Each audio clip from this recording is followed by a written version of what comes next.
Good evening. He's not in the ICU. Welcome to the Cape Charles Town Council public hearing and regular meeting, September the 16th, 2021. Can I get a roll call vote? Buckholz present. Holloway present. Bennett present. O'Brien present. Grossman present. Fulmer present. Let me know we've established a quorum. Can I get everybody to rise for a moment of silence and a pledge of allegiance?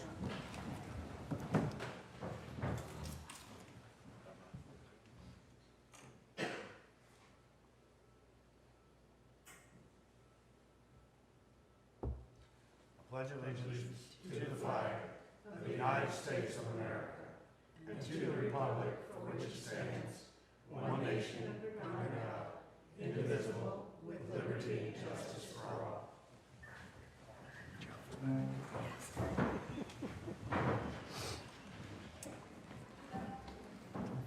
Okay, up first is public hearing.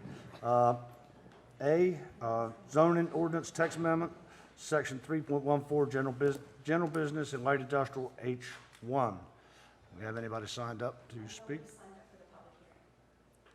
Can I get a motion to close the public hearing? So moved. Second. All in favor? Aye. Opposed?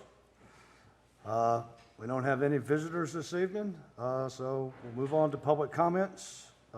3 minutes per speaker. Do we have anybody signed up for public comments? Yes, Jane McKinley.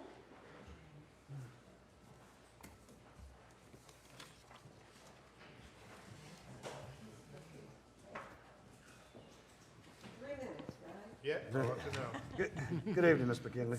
Jane McKinley, 526 Taswell, permanent resident of Cape Charles and loving it. But I'm very concerned with the direction this town is moving in. My concern was validated over the past couple of days when I had friends visiting. We walked all over town, including along Mason Avenue, during different times of the day and night. On the first night they were here, after enjoying a nighttime walk on the beach, we ended up at the pier around 9:30 and emerged to continue our walk along Mason. My friends, as well as I, were shocked to be assaulted by noise and an offensive light shining up onto a large crane, creating light pollution which blocked out the nighttime sky. A large tractor trailer was parked with its headlights shining across Mason onto the buildings on Mason and into a balcony where a poor couple was sitting trying to enjoy the evening. Its engine was idling, releasing emissions into the atmosphere. When they asked me what was happening, I didn't have an answer other than to say that I understood there was a new clam operation that had been approved by the town manager for operating on Thursdays, and this was a Monday. Subsequently, one of the workers told me that this operation runs every night. Obviously, I haven't kept up with the updates. Either that or this business is taking liberties. The next day, my friend stopped in at Gull Hummock, and I chose to wait outside where I took a seat at one of the high tables. Looking out, I saw an industrial wasteland. My friend called it a blight, and was reminded of having witnessed earlier in the day an 18-wheeler driving down Mason loaded with huge tires and containers. Proceeding down the walkway, we landed at Kelly's, where once again we sat outside to, instead of bees buzzing and birds singing, by the way, there were flies, we listened to the sound of engines running and the banging of large equipment. Needless to say, this recent experience supports my concerns that Cape Charles is coming to value industry over the quality of life that was once an important priority. The community that I fell in love with and moved into with the plans that it would become my forever home is changing.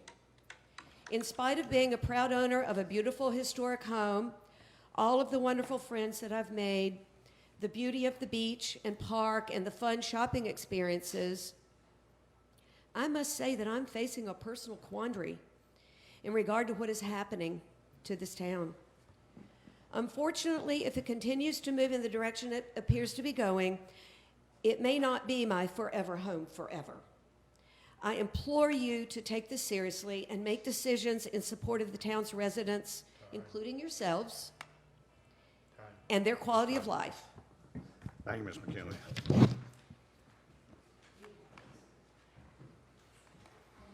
else has signed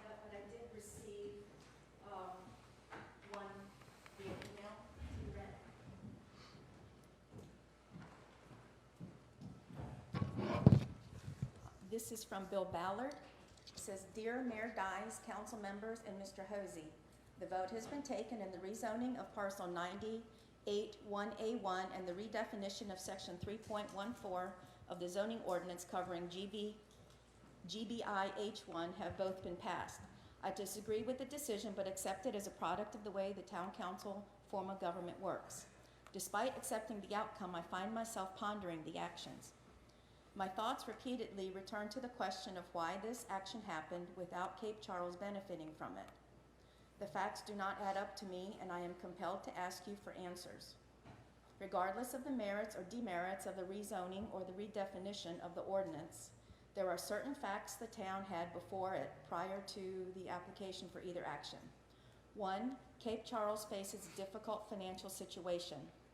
2, Coastal Precast enjoys a tax discount. 3, the council recently passed a significant real estate tax increase affecting all homeowners in the town, in effect subsidizing the plant. 4, the aquifer that supplies Cape Charles is threatened. Coastal Precast uses more water than any other single user in town. They do not pay for this resource.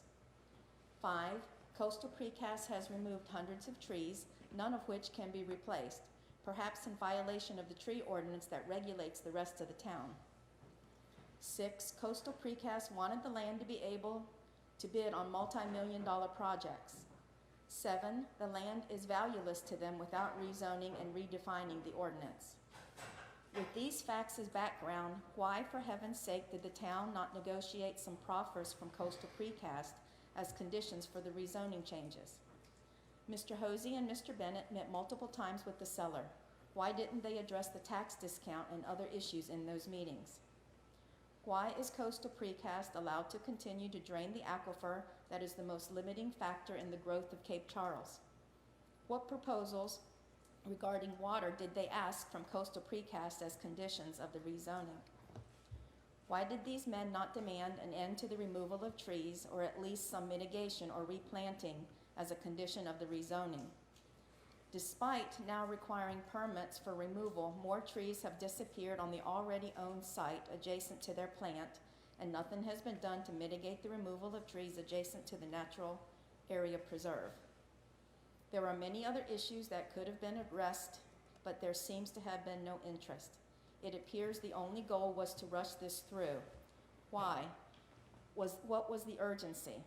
Why didn't the council reject the application in favor of recasting it with requirements, to better benefit the town?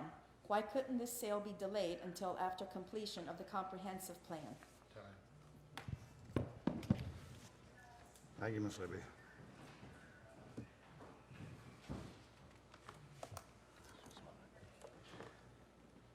All right, no other comments. Up next is the consent agenda. It's approval of the agenda format, approval of the minutes, approval of the July the 31st, 2021 financial report. Can I get a motion to approve the consent agenda? So moved. Second. All in favor? Mr. Mayor. Any discussion? Before you approve the consent agenda, the clerk needs to read something into the record regarding the minutes.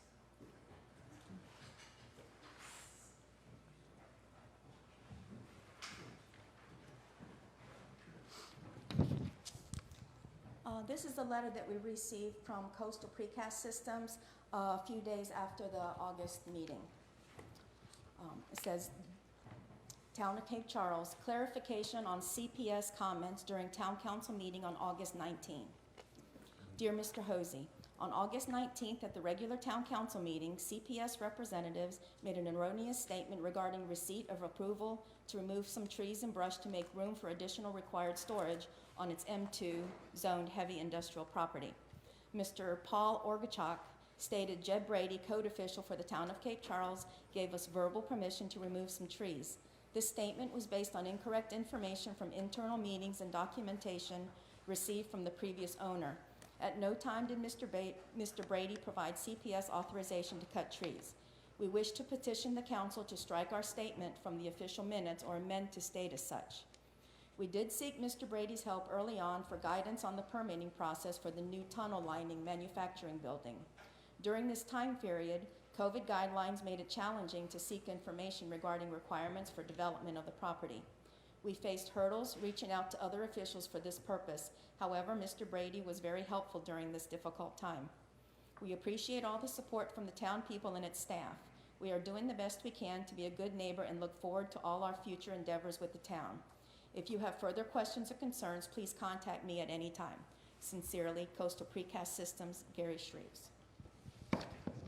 So should we then amend the minutes to include that? What we're suggesting is we include this letter as part of the minutes.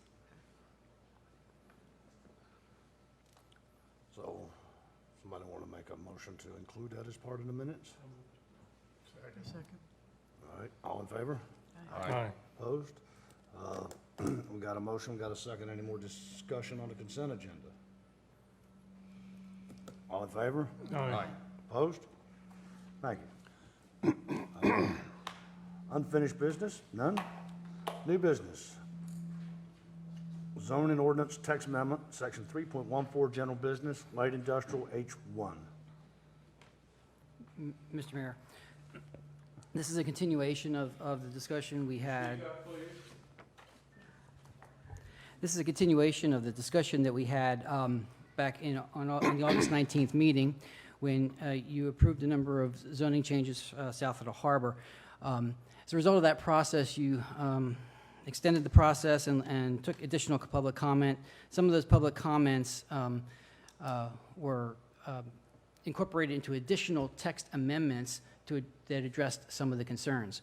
We were not able to address those additional amendments last month because it required a whole nother process and public notice process. So you sent those comments back to the Planning Commission to run through the public hearing and their recommendation. That occurred. The staff report outlines the actions that were taken. The comments in green are the ones that those are the ones that you sent down and they approved. The one that they recommended differently than what you sent to them was on the two items that were suggested to be removed from by right to conditional use. One was outdoor storage, the other was manufacturing, assembly, etc. They felt that the outdoor storage was consistent with the type of activity and should remain as by right. So on the suggestion of the zoning administrator, they suggested that they leave it as by right, but put additional requirements for visual screening, and that was approved. Beyond that, when the zoning administrator and myself looked at the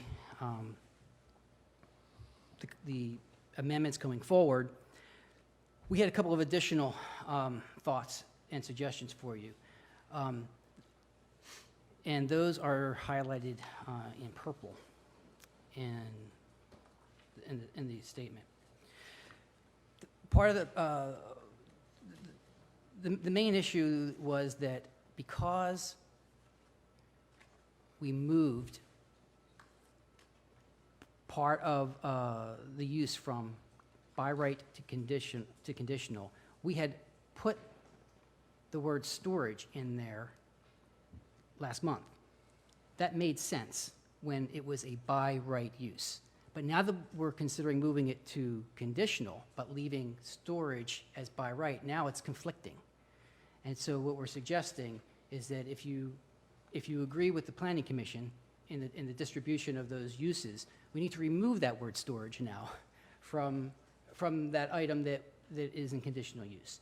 So we would be striking that word storage so that there'd be no confusion over what storage is. The other item was with regard to the additional setbacks for potential building in excess of the requirements up to 75 feet.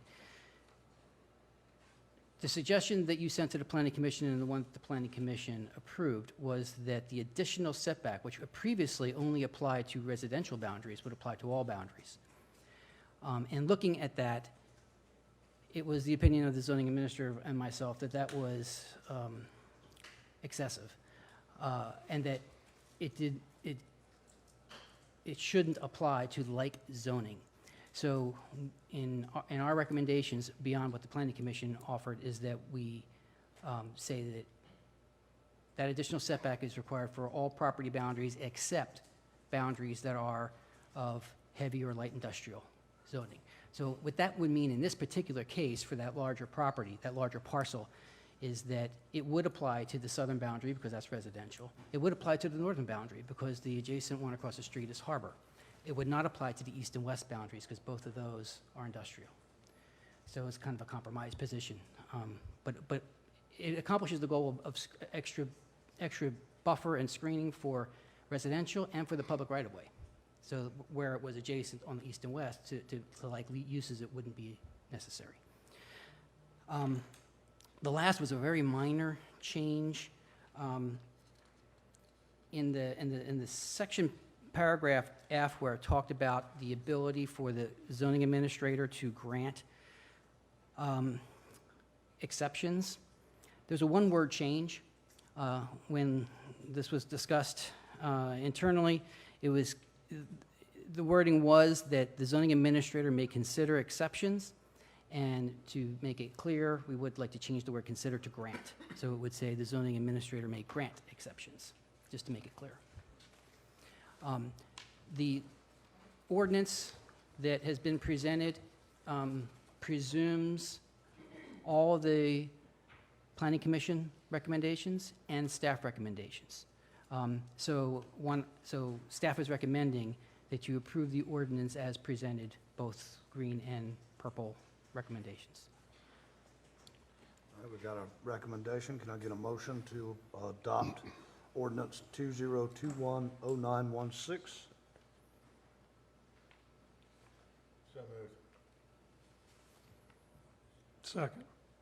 We got a motion, we got a second. Any discussion? I have a couple questions. I didn't have my map open, John, when you were talking about the change in the, I forget what it's called, the boundaries for the proper setbacks. Right. My concern is that the new zoning for the, my map doesn't have the numbers on it, the one we just changed from harbor to light. That one right here. Yeah, I have this one that just got changed. No, that's not, that's basically, That's DCR though, that's right? DCR. That's So that's a then- misprint. So the south end of that property butts up to DCR. It's not residential and it's not harbor, but it's protected land, which is why we have it protected. So It's harbor. It's DCR owns it, but it's still zoned harbor. Right, but the purpose of it is conserved land. It just doesn't make sense to me that we wouldn't have the barrier We do. around that, but so maybe re-explain then that part to me, because I don't understand it. You're not, he's talking about if you have a building over 75 feet, he's talking about no setbacks more from this property and these two directions. So the additional setback would be required there. The only place it would not be required is adjacent to like zoned property. So if it's adjacent, Tell me that and just what that means. What on the map, like zone, what is that on here? Just show me what that is. Either light industrial or So industrial. So everything south, which is residential or harbor, the setback would be required there.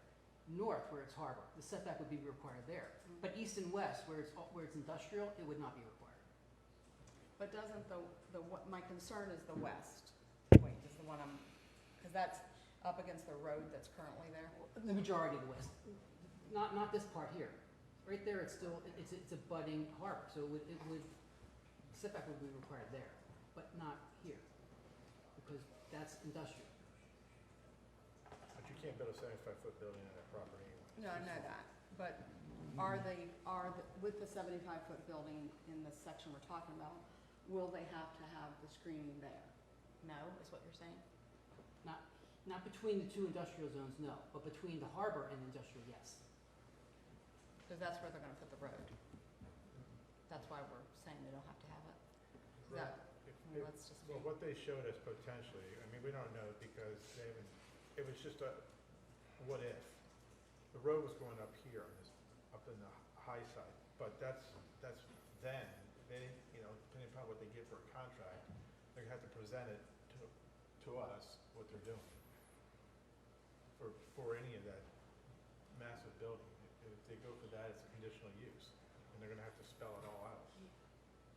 I guess I just don't understand why we have to make that exception and not just have the screening all the way around the 75-foot building. But it's not screening, it's a setback. The setback, which is in our visual eyes, my term is screening, but it doesn't make any logical sense to me that we would make that one exception there.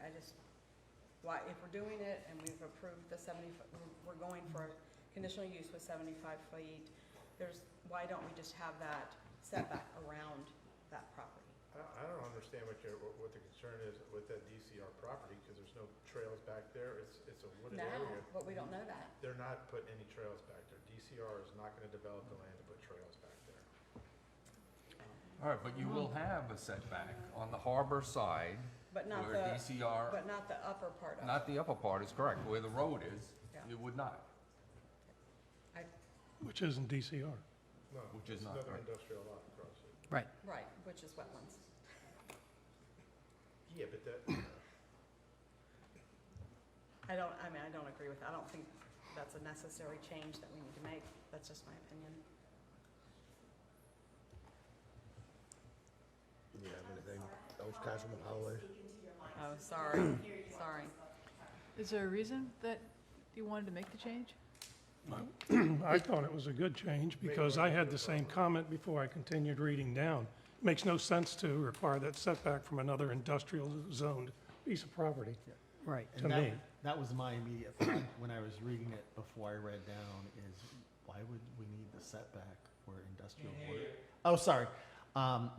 What Steve just said was also my immediate reaction when I read just the first mention of it, okay, but where it borders industrial, why would we need additional setback on industrial zone which borders another industrial zone property? I get it everywhere else, but I'm with Steve. It didn't make sense to me to require it between two that were both zoned industrial. It just seemed unreasonably onerous to the Yes. property owners of an industrial property. But definitely on what's But- zoned harbor. But for anywhere, which would be anywhere where DCR. it butts something other than industrial, then Exactly. absolutely, yes, put that in there. That's the thought process anyway. Anybody have any? And it would be in place at the DCR property, Yes. the additional. just on the east side. I had a couple of comments. Okay, one of them is a typo or grammatical. I think it's in paragraph 1, which is 3.14A6, referencing Accomack Plantation. Plantation probably should be capitalized. Okay. And then I've just lost my place. Give me a moment.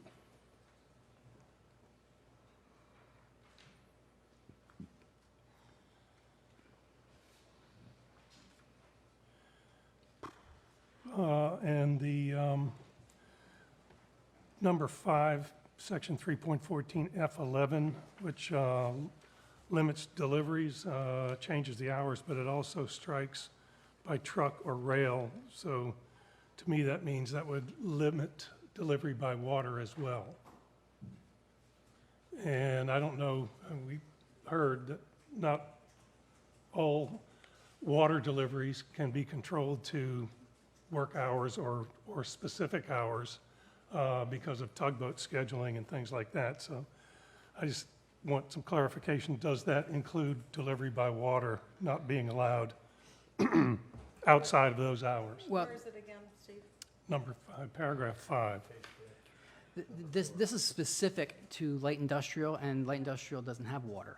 Right. The harbor, the area by the harbor is heavy industrial. Okay. So is the yacht center M2 as well? That's harbor, correct? Yacht center's harbor. And the other one was,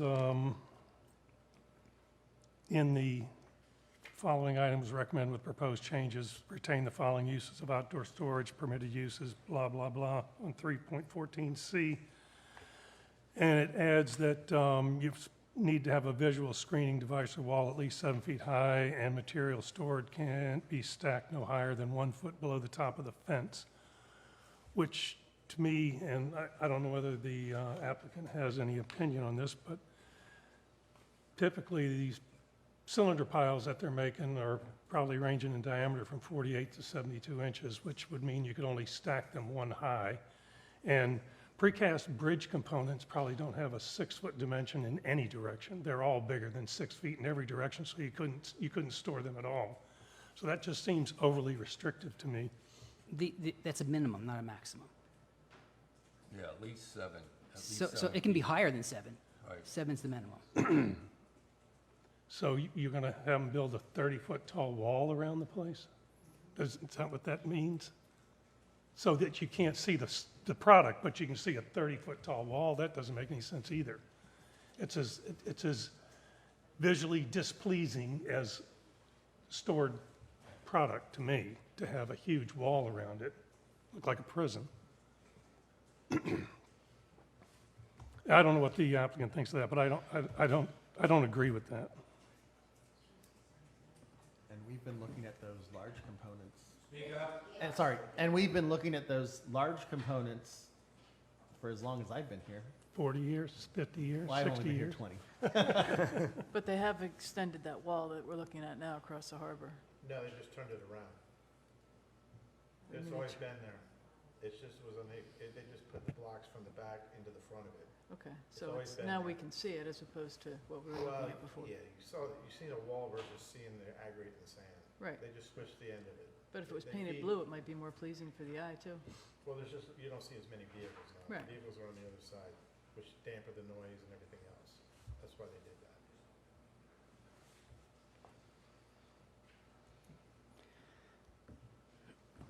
I mean, we were just trying to come up with a compromise that would allow it to stay in by right, but address some of the public concerns. You can certainly amend it however you wish. Well, and going with Steve on that, because you've got, if they put up a conditional use building, now we got a 100-foot buffer plus 200-foot buffer plus another 125 feet. So you already got a 300-foot buffer there on that side because it's facing the harbor. So you're gonna have that initial setback No, where you getting 300 feet? or whatever. 120 It's whatever it is. It's 25 gonna and be, 75? it's gonna be 20 feet plus the 125. Right. So you're talking about 150 feet. So you're 150 feet of buffer, tree buffer. So what do? You put a solid wall? Is anybody, everybody know what a hurricane is? The wind load that would be put on that if it was a solid structure? And you're talking about a concrete company. There's no definition of what kind of wall they're gonna put. They could put up a beltway type wall around this thing. So, I mean, careful what we wish for. Well, they're putting a beltway wall along the boardwalk there, Right. as they had committed to Yeah, in but you early don't- meetings. That's fine, but you don't have traffic. You don't have cars going back and forth. So, there's a difference when you got walking through the woods and you got vines and stuff growing on it. If you're gonna have that, you're gonna have a solid wall, and that's a lot of load right there if we get a hurricane or something ripping through there. So you can only imagine the damage that's gonna do. Okay, but I'm it's, just saying, we gotta be careful what we wish for. okay, I got- anything going up is gonna be designed for whatever wind loads Right. the code's gonna require. Yeah, until they have a category. Just to clarify something here, so the building itself, the setback is one thing, but No, then you're talking then that about the setback. Yeah, those are two different things. We're talking, He's Yeah, not it's two talking different about things. the You got building the setback, anymore. and then what you're talking about is the, Storage. yeah, I understand that, but what you were saying was, it sounded like the setback, that 125 feet, there was gonna be trees in it. Do they have to have trees in that, or no, or if the building's set back 125 feet or 150 feet, whatever it is from the property line, I mean, if they're gonna plant 125 foot of pine trees, it's gonna grow 30 foot tall, and they're 125 foot deep, do they need a wall? Okay, let's make sure we I differentiate just wanna between these two clarify. things, okay? Two different- The- Yeah, the- 'cause that I'm not hun- talking that- about That that. 125-foot additional setback has to do with the conditional use permit on a large building. It has Right. nothing to do with storage, Right. okay? What Vice Mayor was talking about was the requirement for screening around storage, two totally different things. Right. Because this allows a fence, so you could have a 30-foot tall chain link fence with slats in it.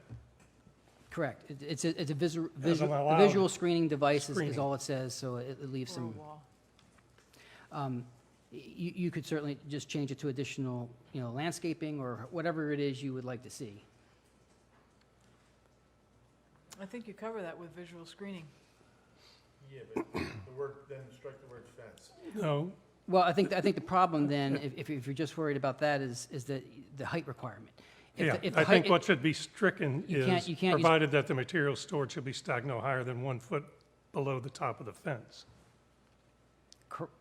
Correct, because that would limit you from using landscaping for large components, yeah. I mean, you can't hide it, it's over there. No matter what you do with the storage yard, you're still gonna see the plant. It's not behind a wall, and it's not gonna ever be behind a wall. There are products stored on that yard and have been, as somebody said, for years and years. So, it's not like they're gonna be putting garbage out there. They're gonna be putting pieces of concrete out there until they can ship them. I mean, it just seems overly restrictive to me. All right, but what I'm hearing is what Mr. Hosey was saying, that you're saying at least 7 foot high, or I'll just clarify, but you're opposed to storage no higher than 1 foot below the top. Correct. That you would say you would want to remove. Correct. That aspect. Yeah, I'm not opposed to them doing something that visually screens the lower piece of it, but I don't think they need to build a 30-foot high wall in order to stack product the way they need to utilize the storage area. I'd rather have natural myself. So are you going to propose an amendment to our motion? I would be happy to propose an amendment to the motion that says on that paragraph, and someone will have to tell me where it is, because it says 3.14B. 18.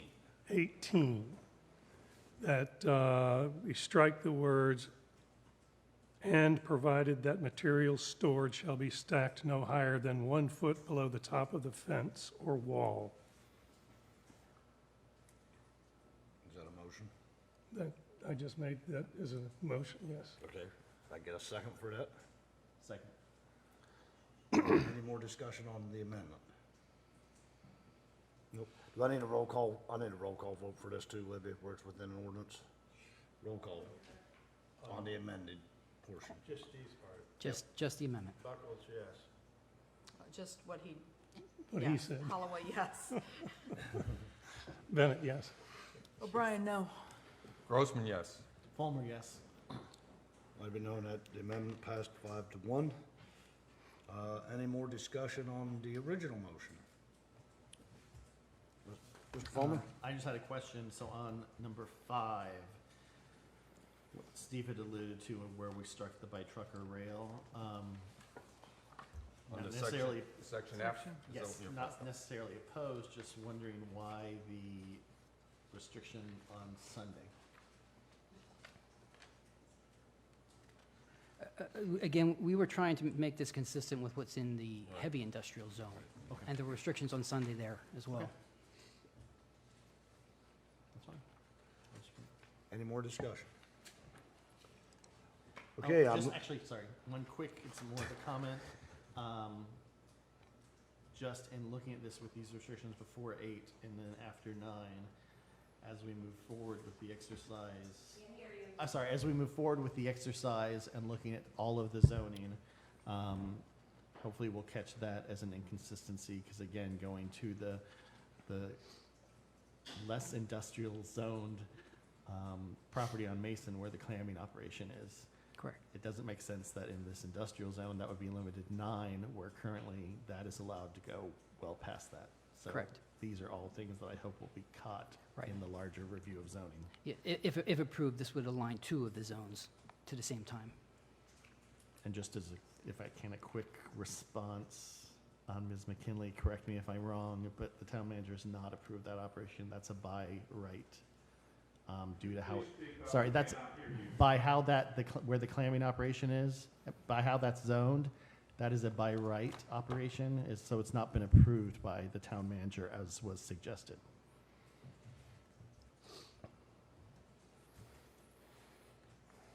Any more comments?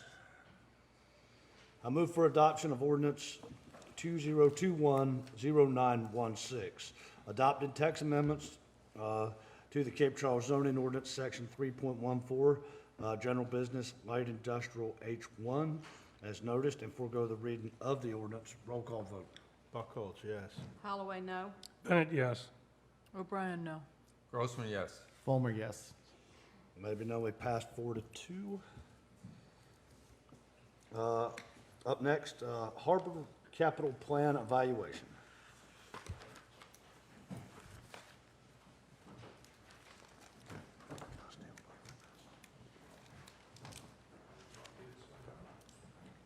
Sure, go ahead.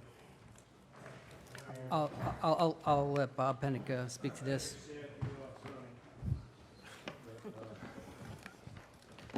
The next 2 items are contract awards. The first one, you probably know that we have a contract with Langley and McDonald already in place for marine engineering. And in the budget that you passed, there was $20,000 approximately, actually exactly, for a harbor capital plan evaluation. I used to say that you couldn't get an engineer to do anything for less than $30,000. These days it's less than $40,000. So $20,000 wasn't going to cut it right from the get-go. In any case, we have been working on a contract amendment, a change order with Langley, and you can see that it's broken into 3. The proposed amendment is broken into 3 parts, as indicated in the staff report. The first part would look at our existing assets and project their remaining useful life and an estimate of the cost to replace or do a major repair on those assets. And you can see them listed there. We've included the DWR boat ramps and piers, not because we own them, but we would like to have an independent look on when they are going to need to be replaced under the agreement that we have now with DWR.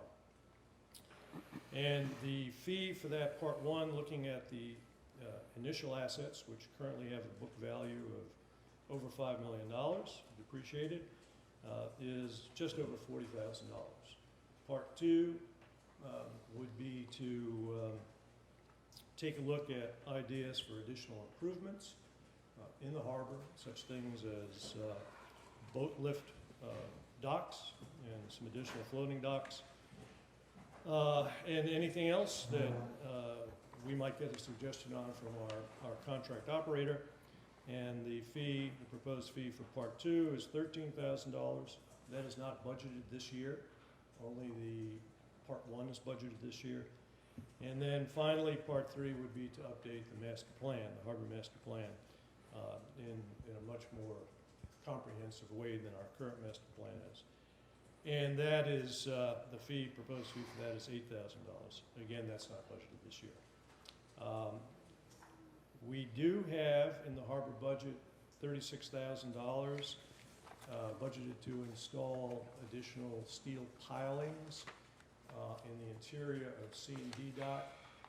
We believe that got a little ahead of the apple cart here, that we really need to do this engineering analysis before we go ahead and install steel pilings on those interior docks. So we are proposing to peel off 20.1K of that money and combine it with the $20,000 budgeted to fund part 1. and use the rest, almost 16K, for additional maintenance and repair that is required at the harbor. We have some serious backlog of work there that has to be done. So that's the proposal, and we are, the town manager has authority to approve professional services contracts up to $30,000. While this is an existing contract, it is a change order that would obviously be in excess of that amount. So we are recommending that the council authorize the town manager to execute that contract change order in the amount of $40.1K for part one of the evaluation, and so that we don't have to come back in the amount of an additional $21K when that money becomes available. So, for example, if we do spectacularly well with harbor results this year, and we could throw off additional money, we could go ahead and do those efforts too. Well, only thing I'll add to what Bob said is that we've also ran this concept through the Yacht Center. So they are in agreement with deferring the steel piling and getting this work done and doing some other deferred maintenance. So we have included them in this discussion. Questions? Like to make a motion? Yes, sir. And it's going to be very specific because it's going to make sure our budget is realigned accordingly. So I'll make a motion that we authorize the town manager to execute the contract change order in the amount of $40,100 for part one of the harbor capital plan evaluation by deferring the structural piling installation and using its planned fund to support the capital evaluation plan, and the remainder of the $15,900 to be made towards backlog of maintenance and repair of the harbor. I am not at the present time making a motion to proceed with phases 2 or 3 without knowing where funding is coming. So we got a motion, we got a second. Any discussion? Not sure what the hesitancy is on the other two phases. I mean, they could come in this year or in 10 years, but, you know, I mean, it's not going to be that we're going to do it without money. We're going to identify Okay, the so funds are available. I don't see the need to proceed without knowing that. Tonight, Other than we can just have another meeting about it. which is fine. We'll find out what happens in phase 1, and then we'll bring phase 2 and 3 to the table. Well, I think the whole thing is a great idea. I disagree with you with regard to parts 2 or 3, but I'm not going to vote against it because of that. I like coming to meetings and having large agendas. What else would you do? And I had the same comment with regard to part one, part 2 and 3. I'm fine either way. I thought it was covered by the saying that when funding becomes available, but I don't want to lose sight of it, though. I But think on the the first harbor part, master plan I definitely very needs much agree. updating. You think? Any more discussion? All in favor? Aye. Opposed? All right. Okay, the next one is a contract award, new contract. As you know, the budget includes $45,000 to start architectural work on alternatives for dealing with the deficient town offices that we have. And we put out an RFP some time ago. Got 4 firms interested, did the first evaluation of those, eliminated 1 firm, and we brought 3 to the next step of the process for competitive negotiation. And after several rounds of discussions with the 3 firms, Dills, Architects, GMB, and HBA, we've come to the conclusion that HBA offers the best value at a price of $41,509. There's $45,000 budgeted for this work. In our discussions with the two leading contenders, which were HBA and GMB, both recommended that both a wetlands delineation as well as a Phase 1 ESA be done on the site that we're looking at south of the harbor, just on the new road on Casat Parkway, for town offices, either a police station or a complete town office complex. On the south side of Casat Parkway? No, north side of Casat Parkway, right near the radio tower, between the radio tower and the Rosenwald School. So that's the only piece of property we have that is big enough and has availability of water and sewer to get there. I just want to clarify one thing. The purpose of this first step is to evaluate our options. Okay? We're not landing on anything yet. One of the options is new build. We're not saying we're going to go there, but the only logical place we have to look at is the property that Bob mentioned. And therefore, if that's going to be in the analysis, it makes sense to make sure we do a Phase 1 environmental and a wetlands delineation so we know what we're getting into when you make your decision about which options you want. So just because we're talking about the potential new build or this property, no decision's been made. It's just one of the things that will be looked at. Yeah, and their HBA's estimate on those were a couple $1,000s each. They said that they would accommodate that within our $45,000 cap. So they would find some efficiencies in their other work. The only three, as you can see in the staff report, the only three real viable options we have are to renovate the municipal building, build out the third floor of the library. That probably in itself would not be adequate space. And we'd have to combine that with a new construction, at least for the police department, or to build on that land. So those are the alternatives that the architecture firm would be looking at in developing site plans, preliminary site plans, preliminary floor plans, and cost estimates.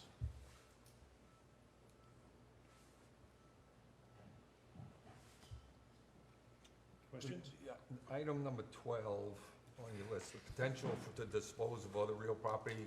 What do you mean by that?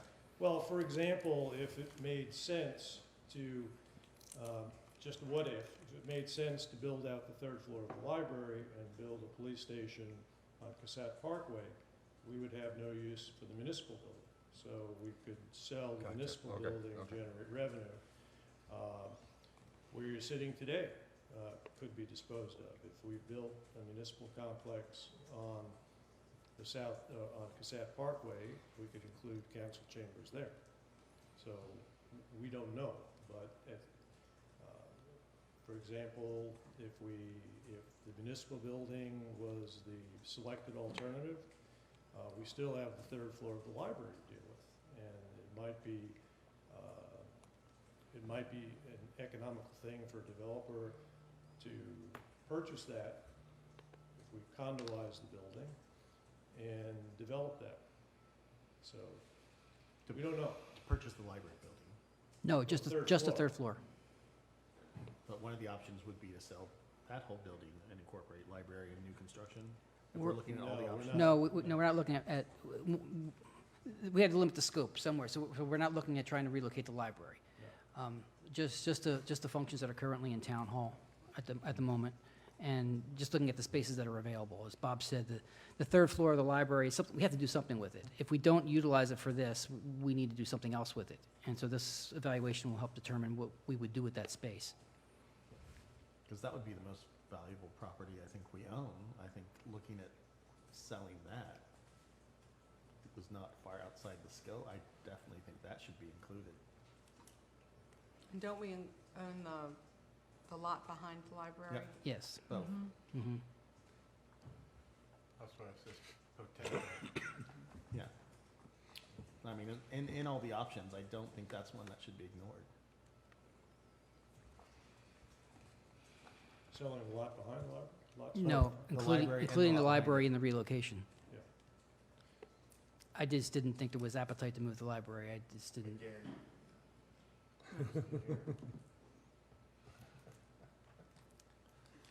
Well, That would increase the scope and increase the price of this contract. But I think for a worthwhile reason. I'm not sure that's ever been the best fit. We don't have a place to go, though. Well, no, I'm talking if we're exploring new construction.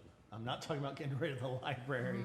right, but if we build new, and we're just, I mean, if we build new, build a complex is what you're saying, and then sell it all. So, Or, I mean, but there's lots of options. I mean, even build a library where the municipal building is now, sell the more valuable property. I just don't think the most valuable property we own, which frankly, I don't think we ever should have bought. The management at the time kind of misled us. I think it should be on included in the options that we look at. I mean, that's generate a lot of money to build a more suitable and more modern space for a library and contribute to the others. I'm not saying we need to do it. I'm saying we should not ignore it as an option. Well, this RFP, though, is to explore The options. options for a new municipal office center, not a new library. Right. Correct. One of the things that they're exploring is the potential to dispose of other real property. So as long as it falls under that, I'm fine with it. We're not looking to explore an option to do a municipal center with a library. That was never the intent. But that's what's being suggested. Yeah. That was never the intent. Because when it was purchased, the town management at the time told us, oh, we're going to do this and we're going to move the municipal buildings, offices up in there, and I'm not sure she ever explored that. They did, but the problem is they ran into what's going on the third floor. It's a mess up there. There's all sorts of issues up there. But I don't think it went very far. No, it did. They Yeah, didn't have it the did. money. But what I'm saying is, that's a pretty valuable piece of land that we never, and building, that we never used as it was billed to us residents at the time. Not sure it's the best fit for the library. I mean, I just saying, if we're looking at options, I don't see the rationale for excluding that option. I'm not saying it's one we need to do, I just think it makes no sense to leave that out. Well, I'll just go out on a limb here and say that that's not what was the intent of what was budgeted. It was replacement of the municipal building, is what's in the budget. So let me is there consensus on council to do as Councilman Fulmer is suggesting? Well, I think there- the if- only thing that he's suggesting, in my opinion, based on what we're looking at here, is that one site that we're looking at to do wetlands delineation and an environmental study big enough to accommodate a library as well as a municipal building.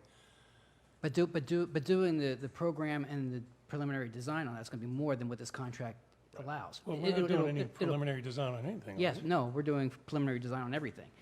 So Wait a minute.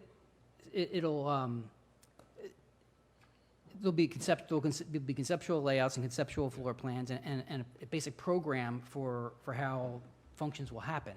That's part of this analysis, part of this contract. If we're going to include the library in that, that's a significant additional scope increase, which means it would cost more to do that. So I'm asking if there's consensus on council to do that or not. We can. I would say that if we're going to include the library in that, we need to discuss the library being moved centrally out of town. Right.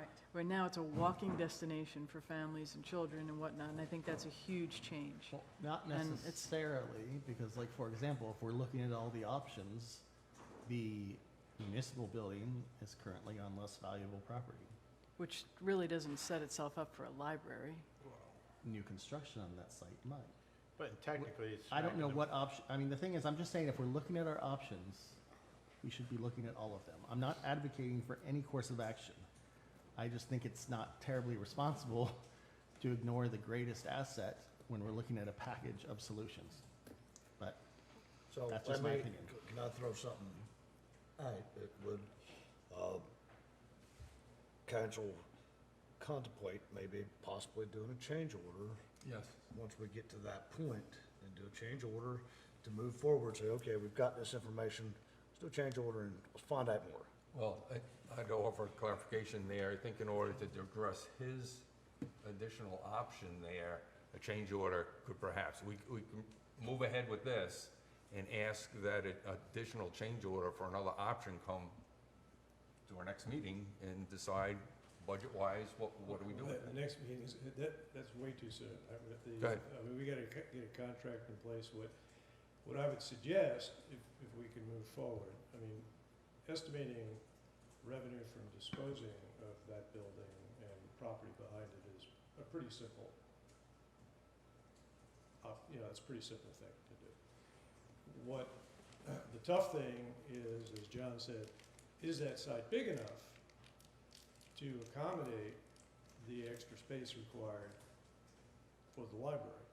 So what we could do is we get the contract in place and then negotiate a change order with them to say, okay, add X amount of square feet to the analysis of that particular property and see if it fits. I think it's a practical matter. The only way we can really address your idea is to incorporate the library in the new build.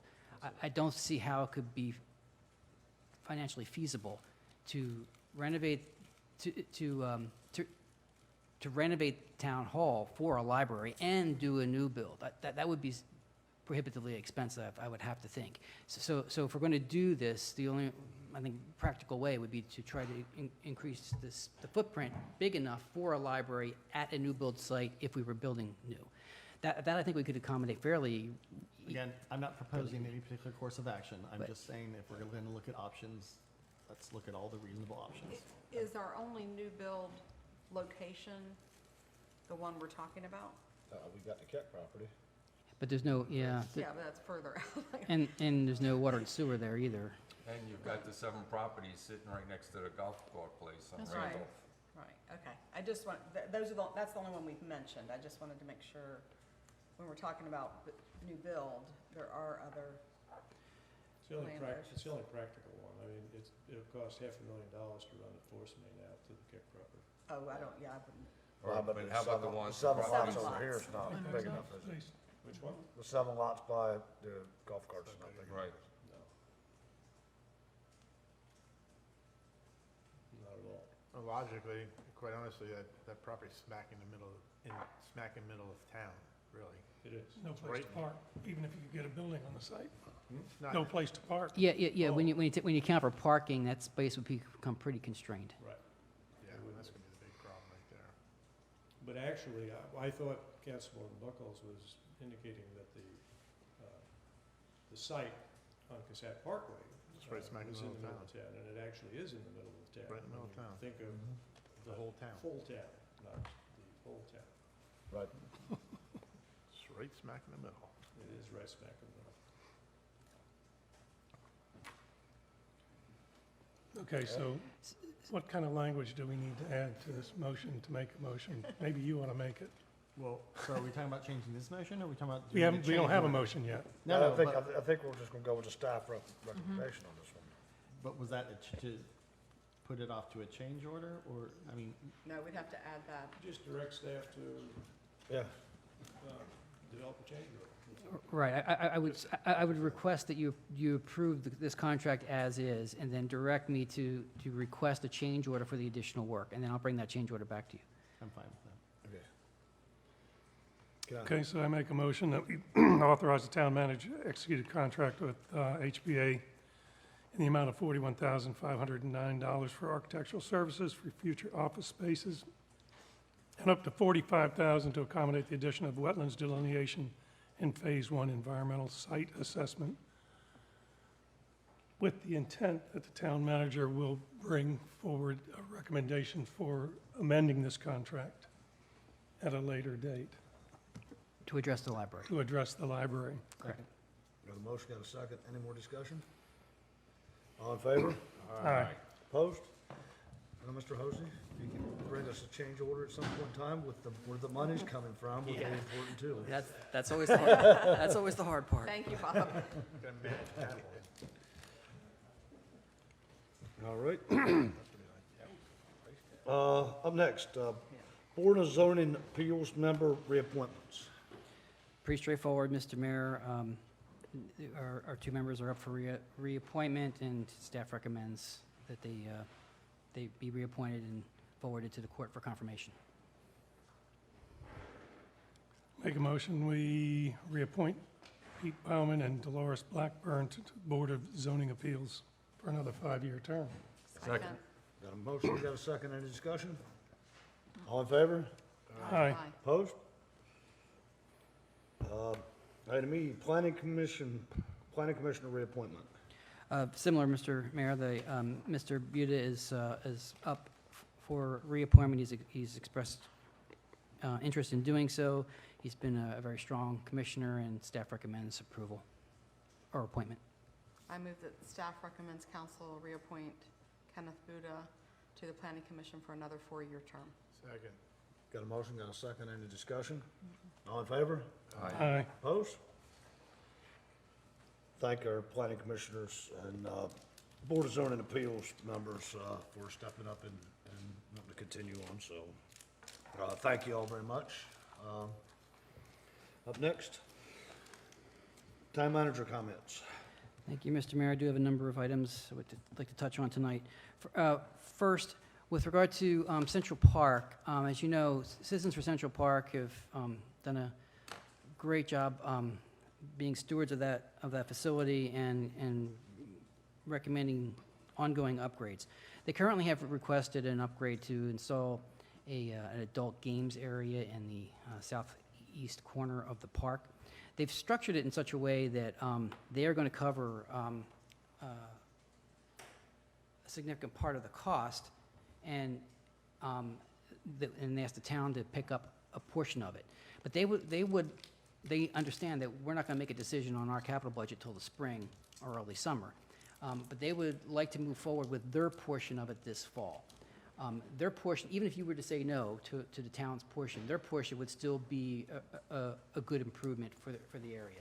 I have a very rough sketch of what they're doing. It's essentially, bocce ball, cornhole games, some benches and some picnic tables, and some chess tables dispersed through here.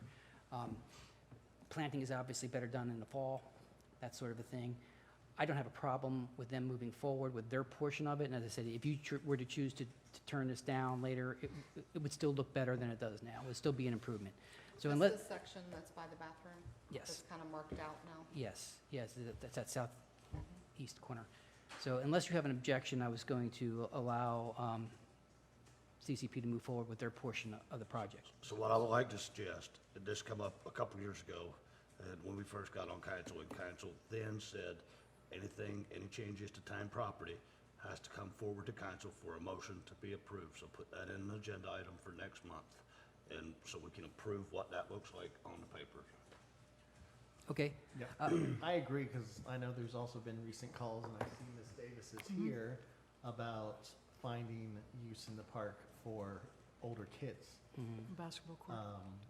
When we've got pickleball and tennis for the adults, so I think it does merit broader discussion. I'll bring it back next time. I also wanted to let the council know that I have gone ahead and registered for the VML conference this fall. My understanding is that Vice Mayor Bennett will be going, so I think registration's closed, so it'll be just myself and Vice Mayor Bennett going. This year, it's the 3rd through the 5th of October.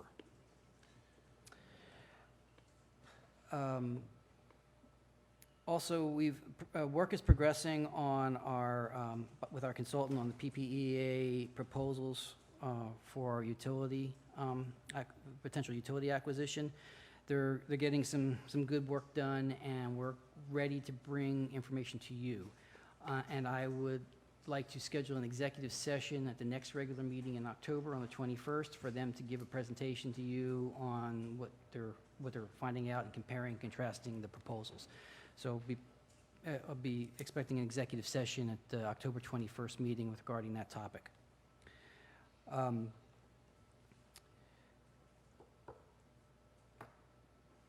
We also, as you know, we've been, for the past year, Main Street has been leading the effort on the Small Business Recovery Assistance Grant for the COVID relief.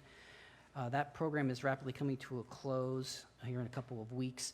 We have a lot of applications still pending, and they changed the program criteria, as I briefed last summer, to include utilities, which brought a surge of additional applications in. So I went ahead and requested an extension to the program to give us time to get these last applications through and give staff time to do the follow-up reporting that's going to be required. Just give us some breather room. So I had that approved today. So our program has now been extended till January of '22. And we don't have to use all that time, but it was just a buffer. That's great. Great, thank you.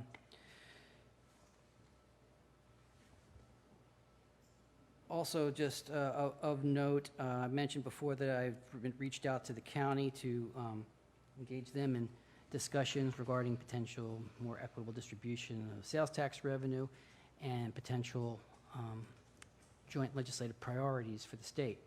They've contacted us favorably about that, and a meeting has been set up for next week. The mayor and vice mayor will be joining me at that meeting next week to discuss not just potential revenue situation, but also legislative priorities. So I would ask if there's some legislative priority that you're interested in that we bring to that meeting, please make sure you get to either me, the mayor, or the vice mayor regarding that prior to next Thursday.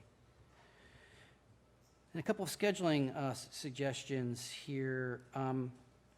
It had been suggested earlier this summer that we put together a type of ice cream social, a very informal get-together where we can just mingle with residents and they can get to know us, we can get to know them better. And we've obviously been busy with some other things this summer, and now that that has passed, I'd like to get that going. I've met with the proprietors, and they're still willing to do it. My suggestion is that we do it in an evening during the week when people are off of work, not necessarily weekends, so we don't need to be feeding ice cream to tourists. But so I'm suggesting I don't have anything scheduled or needed for our next special meeting, which would have been October 7th. I suggest October 7th, Thursday night, if that will work for all of you. 6:30 at Chase's ice cream. And you will need to wear your new shirts that identify you by name, and I will be wearing mine. I'll like to have even stickers for the residents, so they can put their name on it, because I don't know people. You know, it'd be just a good way to get together. It's not going to have any agenda. There's not going to be any minutes. It's just going to be, you know, a general welcoming by the mayor and introduction of folks, and then just mingling, and just where people just get to chat with each other. So if there's no objection, we'll schedule that for October 7th. And then the last thing is, according to with our agreement with Main Street, they're supposed to provide a report to the council, and they were supposed to do it tonight, and I screwed up on that. I apologize. I forgot about it and didn't get it on the agenda, and so we were going to move it to October, and then I became aware of something that I haven't experienced yet because of COVID, but Main Street also does something called a Rev Up, which is more of a broad-based social engagement again, but where they brief the same type of information to the community. And so my suggestion was, why not just invite council to Rev Up, and you can get that information at the same time. That is currently scheduled for November 8th. If there's no objection, I would like to do that. We may have some additional information we'll hand you, that you can look at, some other presentations that may be a little bit more detailed than what other people might get there at Rev Up. But I'd like to do that, schedule that in lieu of a formal presentation to council. Any objection to that? And then that's all I have, Mr. Mayor. All right. Councilman Fulmer? Nothing. Councilman Grossman? Comprehensive plan RFP. We've got a draft on the table and a meeting scheduled internally next week to talk about it, so I just wanted to let you know that's in the works. Councilwoman O'Brien? I just want to say thank you for correcting the minutes regarding the comment made about Jeb. I know that matters. Also, I think Vice Mayor Ben is going to address it, but the activity at the pier that I had communicated to you, I'm hoping we can get a better handle on what's going on down there, particularly overnight. The grounds at the playground, there's a big pile of mulch that's still remaining from when the zip line went in, and there's also a lot of overgrowth of weeds and whatnot, so if Public Works can take a peek at that, I'm sure they could get it straightened up quick. Other than that, I don't have anything. Oh, the October 21st, I'm out of town on business, so I'm gonna miss the next meeting. Vice Mayor Bennett? Yeah, I got a couple of things.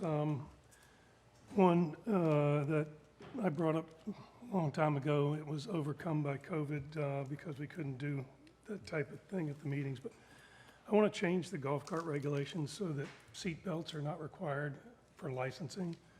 Not to say that you can't have them if you want them, but they don't need to be required for licensing. That's obviously not a crisis, but I don't want it to continue to be forgotten. So I'd like it to be considered over the winter and hopefully brought to a vote before we get to the next spring season.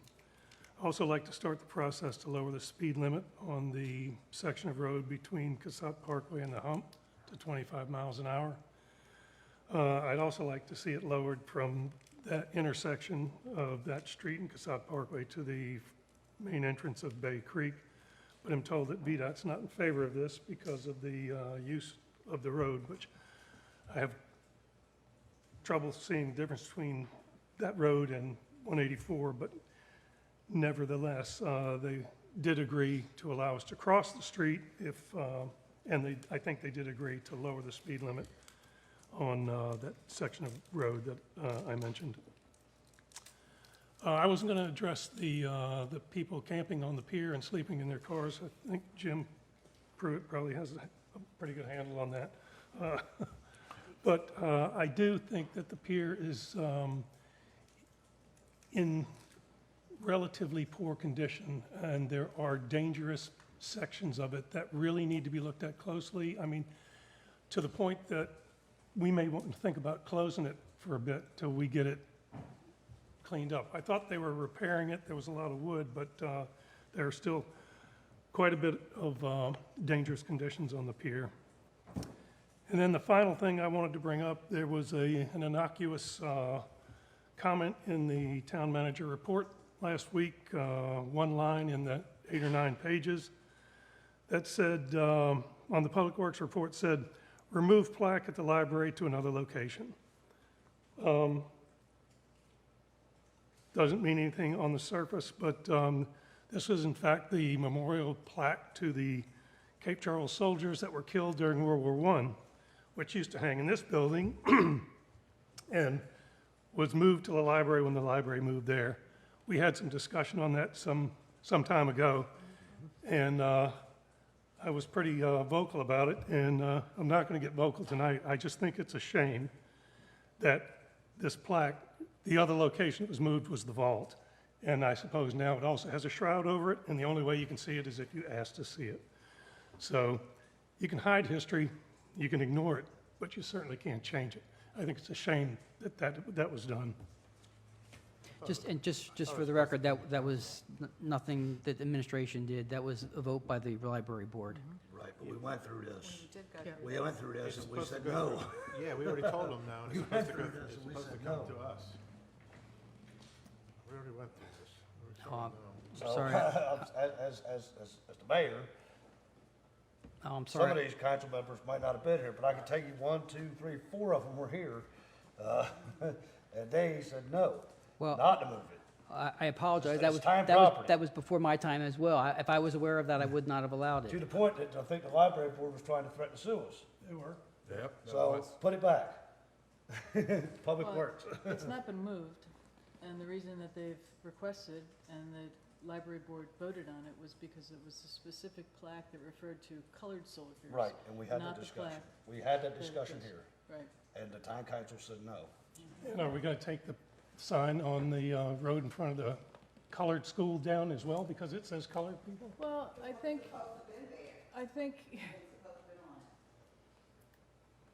it's important to be, if it said, if it referred to the Jews, or if it referred to, any other vulnerable group, we may have a different discussion.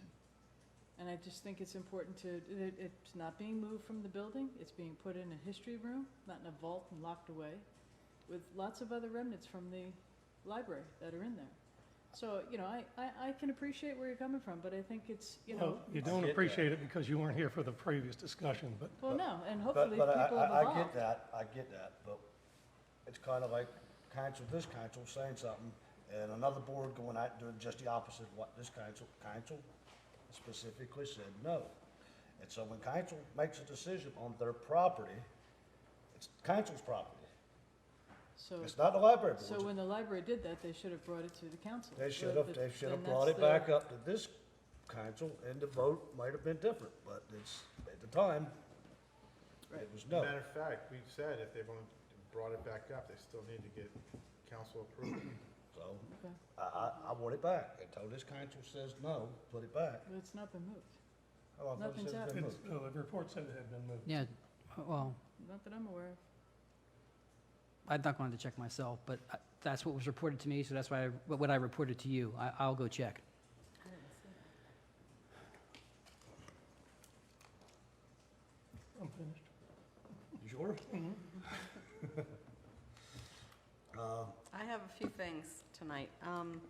I just wanted to follow up on the clam operation and the comments that were made this evening, because I also saw it on Sunday night happening, and I think our residents deserve some more information on what really, I know we explained it really well by Bright and all those specifics, but it does seem to be occurring in different times than what we were told. It's been every day for nearly 2 weeks. Yeah, so I just think our community has a right to know that, and, by right is fine, but when it's disruptive in the way that it is to our community, we still have a right to put some standards in place. And, at night, they're not observing the 25-mile-per-hour speed limit Yeah. either. I mean, the light shining on the houses on Mason Avenue, for example, that's just, it's not fair to those people that live there. Yeah, they live, across from a property that has by right, permission, but do they have right to shine their bright lights into someone's home? I can't see that that would be allowed. So I just feel like our public citizens need to know what's going on, and we need to find out a little bit more information, because they definitely aren't doing what they said they were gonna do so far. Don't we have something in our ordinance about dark sky compliance? Yeah, I mean, we were told when we first moved here about some regulations on the dark sky community as far as lighting, uplighting. I don't know if you consider, tractor trailers, lights, uplighting, The really But- bright ones, I think, are the Yeah. I don't think it boats. applies to It's on the vehicles. cranes. yeah. On good news, last Thursday, Andy and Karen and Bill Stram and I were at the Virginia Beach Center with the Coastal Virginia Chamber to receive the COVID Heroes Award for Main Street. So thank you to the mayor for nominating us. It was great recognition for Cape Charles to be even recognized in the Coastal Virginia community. It's the first time they've ever really acknowledged us. It was a great ceremony. I felt completely inappropriate to be honored with the people that we were honored with. There's so much good work that's out there, and I know we worked hard and we did what we did, and I'm certainly grateful that we were able to do that, but we were among really incredible people. So it was a great night for Cape Charles. I'm working on a press release and some information, so you'll get that. Some official pictures are coming, so it was a really nice evening.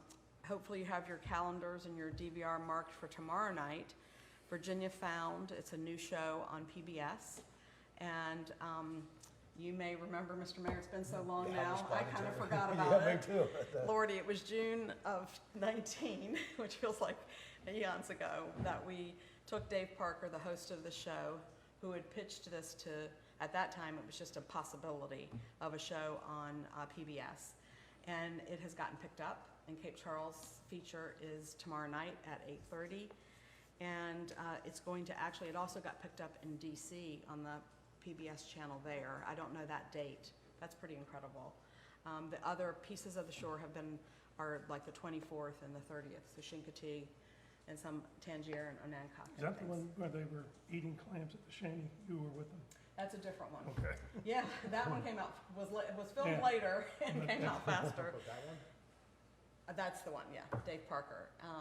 Come to find out, he stayed with us at the inn, and after we served him breakfast and I was getting him on the road, found out that we went to Radford together, but we didn't know that until about halfway through the day. And he got to speak to the mayor, and he visited a lot of our fun places in town. So keep an eye out for that.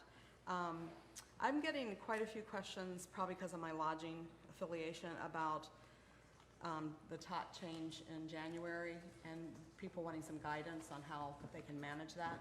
So Deb's probably already thinking about it, but if you'll just ask her to put it, we just need to think about how we're gonna communicate that. For example, I don't know how I'm gonna figure out how to track it, because it's odd. It's kind of an odd thing. It's not like just, here's your total income and you add this percentage. You have to do it by room. It's just a little tricky. So I think we need to be prepared to have some information about that. You don't have a software that does 2 taxes? Oh, we can put in any tax we want, but this is by room.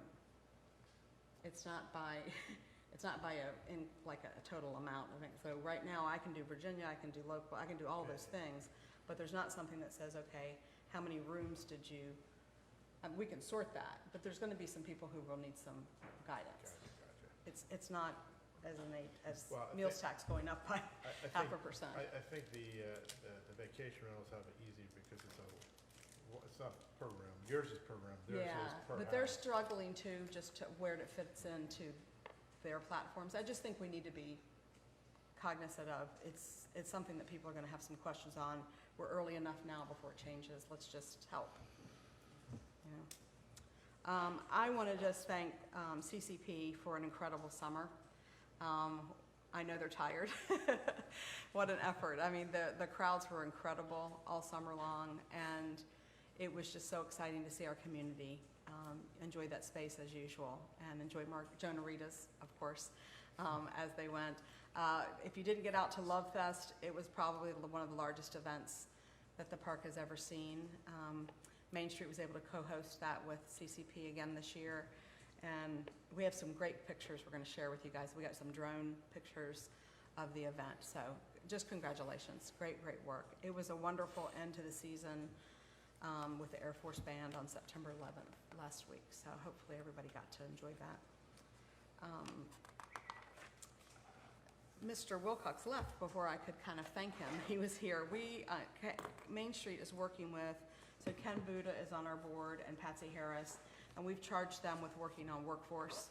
And they are working with Mr. Wilcox, who is a resident in Bay Creek and who has great experience in this area. And they're making some great strides with the high school and making some efforts, and also with the community college. So I feel like we're starting to see some traction that could actually start to make a difference workforce-wise. And if you are anywhere in town, you know that that's just a monumental problem. You're Obviously. anywhere. And highlighted this year worse than ever. I mean, if you don't follow it, I mean, many of our businesses are having to close on certain days of the week, and you may think, oh, well, it's okay, it's, you know, off season. Well, it's not off season. Our Septembers and Octobers are looking as strong as July and August, and our town is barely hanging on. So what their efforts are doing are not going to make an impact right now.